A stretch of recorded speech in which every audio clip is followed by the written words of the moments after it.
Hei, velkommen tilbake til Vivis webkurset.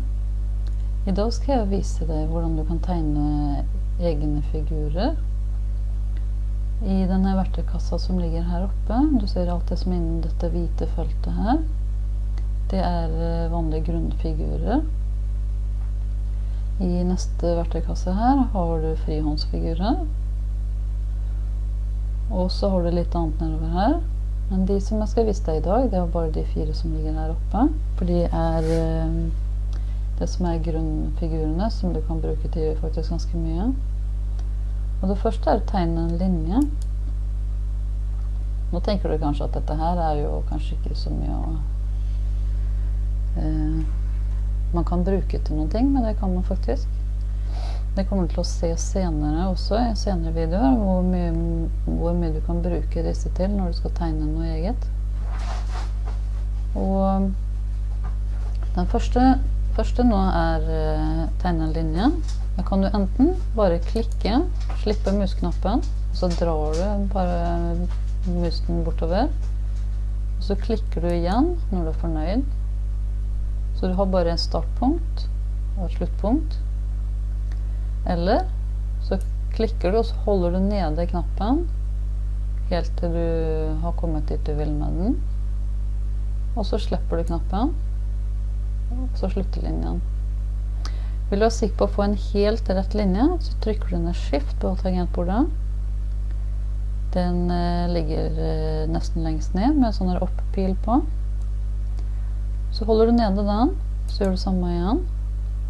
Drar du bortover. Så for det med nå har min muspeker prøver å dra den nedover her, og så skjer det liksom ikke så mye. Den blir ikke skjev, den blir helt rett og fin. Så, og det kan du også gjøre på samme måten da nedover.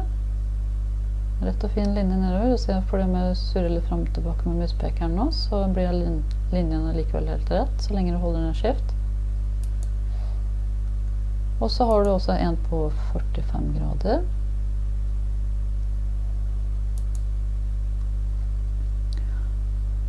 Og på samme måten så kan du få litt forskjellig resultat med en rektangel. Om du drar med på frihånd her, så kan du dra den rundt. Enten så klikker du bare ned, slipper knappen og drar musen rundt her til du er fornøyd, og så klikker du igjen. Eller så holder du nede knappen hele tiden til du er fornøyd, slipper. Og når man holder ned Shift, så får du en helt kvadratisk figur. Du ser her nå, med å holde den stille litt der, så er den 43,93 begge veier. Det er veldig, veldig vanskelig å få en så fin og liksidig når du tenner helt på frihånd. Men så lenge du holder nede Shift, så går det bra. Da får du en helt liksidig. Og på samme måten har du også med en rektangel med en firkant med runde hjørner. Den kan du også dra alle veier her da. Og på samme måten så har du hold ned Shift og dra. Tenk på at Shift alltid først og sist. Alltid trykk ned Shift, så dra musen. Og så slipper du musen, så slipper du Shift igjen. Så Shift alltid først og sist. Det som skjer om du slipper den for tidlig, eller om jeg slipper Shift her nå, så blir det et helt annet resultat. Så lenge jeg holder den nede, så blir den helt kvadratisk.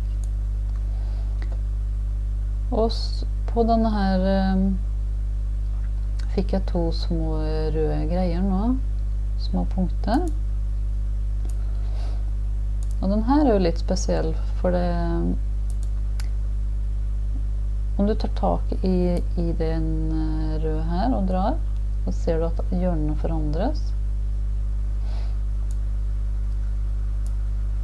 Og samme her, den veien. Du kan faktisk dra dem helt til den blir helt rund. Så lenge du har den rett opp her, klokka 12 der, og så har du den klokka 9 her, så blir den helt rund. Drar du den helt opp, så blir det en liksidig triangel. Og uansett hva du gjør med den nå, så blir den der. Og så kan du da forandre disse her hvordan du vil, helt uavhengig av hverandre, ser du?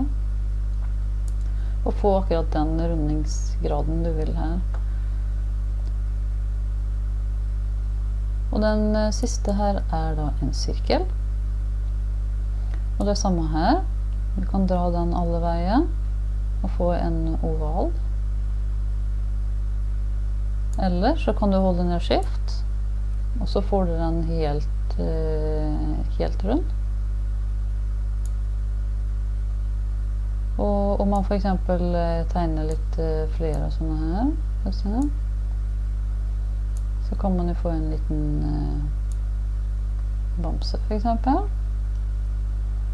Eller om man lager litt større ører og litt sånn, så kanskje det kan minne om en Disney-figur. Kan du tegne egne figurer. Er det så ørene litt større kanskje? Sånn. Så begynner det å ligne en mus kanskje. Så når du kan disse grunnfigurene her, så kan du lage veldig meget, som sagt. Du kan tegne en bamse, eller en figur, eller en mus. Du kan ta også lage egne rammer i forskjellige tykkelser på rammene, kanskje. Så da behøver du ikke å kjøpe rammer og sånne enkle figurer. Det er jo bare tull enkelt å kjøpe når du kan tegne det så enkelt selv. Og så kan du kombinere disse her på forskjellige måter, og så få mange flere figurer. Og jeg skal vise deg det i en litt senere film. Jeg skal vise deg hvordan du kan kombinere disse her for å lage helt andre figurer. Så med hvordan du setter sammen disse her for å slippe å få disse overlappende strekene her, og hvordan du gjør for å ikke få den, ja, for eksempel den her, så har du, om du fyller den med svart nå, så ser det ut som den forsvinner, den andre. Den ligger der. Vi ser du får nesten ikke tak i den her.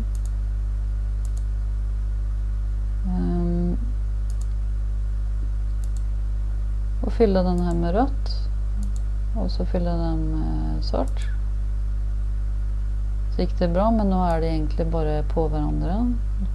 Man kan sette disse sammen, og så kan du få denne her bortklipt helt, og så det blir et hull her, for eksempel. Så kan du skjære ut en ramme og uten å fylle i her. Du kan jo gjøre veldig mye som kan være bra å ha. Så prøv å tegne og lage noe eget. Så kan du spare en hel del penger på også. Ok?